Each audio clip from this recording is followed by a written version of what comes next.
సార్వత్రిక ఎన్నికలు సమీపిస్తున్న తరుణంలో అధికార వైసీపీలో అసమ్మతి రాగం ఊపందుకుంది. 5 ఏళ్ల కాలంలో గూడు కట్టుకుంటున్న అసమ్మతి బహిర్గతమవుతోంది. ఎమ్మెల్యేల అణచివేత, అవమానాలను ఇంతకాలం మౌనంగా భరిస్తూ వచ్చిన ద్వితీయ శ్రేణి నేతలు వేదికల మీదనే తిరగబడుతున్నారు. తాజాగా గుంతకల్లు ఎమ్మెల్యే వెంకటరామిరెడ్డి తీరుపై బీసీ నేత తిరుగుబాటు వైసీపీ అసమ్మతిని తేటతెల్లం చేసింది. గుంతకల్లులో బీసీ నేతలపై కక్షగట్టి అణచివేస్తున్నారనే విమర్శలు గుప్పుమంటున్నాయి.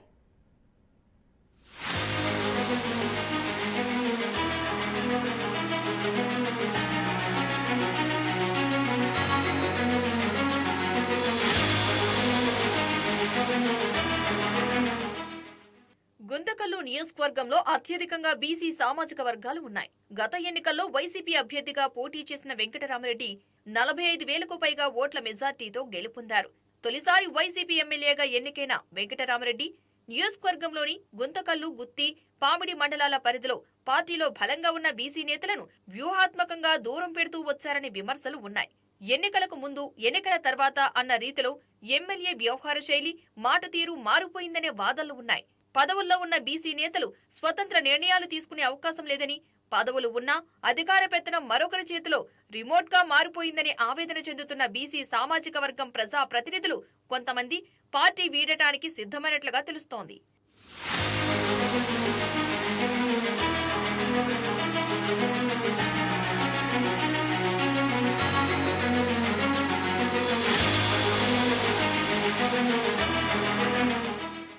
ఇటీవల ఎమ్మెల్యే వెంకటరామిరెడ్డి నిర్వహించిన వైసీపీ స్థానిక సంస్థల ప్రజా ప్రతినిధుల సమావేశంలో ఘాటుగా స్పందించినట్లు ఆ పార్టీ వర్గాల్లో ప్రచారం జరుగుతోంది.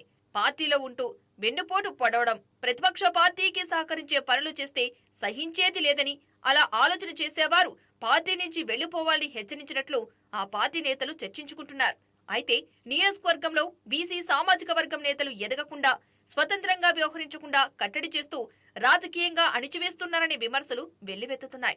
అడుగడుగున అనుమానం, అవమానం అన్నట్లుగా ద్వితీయ శ్రేణి నేతల పట్ల పలకరింపుల ధోరణి భిన్నంగా ఉండటంతో పలువురు నేతలు ఇప్పటికీ దూరం పాటిస్తున్నట్లు తెలుస్తోంది.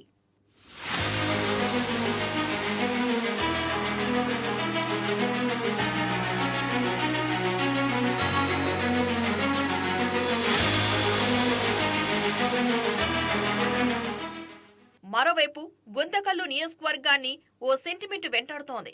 నియోజకవర్గం నుంచి ఎంత ప్రజాదరణ, సామాజిక, రాజకీయ, ఆర్థిక బలం ఉన్నా వరుసగా 2 సార్లు ఎమ్మెల్యేగా గెలుపొందిన చరిత్ర లేదు. ఇప్పటి వరకు రాష్ట్రంలో వరుసగా ఒకే ప్రభుత్వం అధికారంలో ఉన్న గుంతకల్లు నియోజకవర్గంలో ఒకసారి గెలిచిన ఎమ్మెల్యేకు రెండవసారి అవకాశం లేకుండా పోతుంది. రాష్ట్ర విభజన అనంతరం టీడీపీ అభ్యర్థిగా పోటీ చేసిన జితేంద్ర గౌడ్ ఎమ్మెల్యేగా విజయం సాధించారు. గత ఎన్నికల్లో తిరిగి రెండవసారి టీడీపీ అభ్యర్థిగా పోటీ చేసిన జితేంద్ర గౌడ్ వైసీపీ అభ్యర్థి వెంకటరామిరెడ్డి చేతిలో ఓటమి పాలయ్యారు.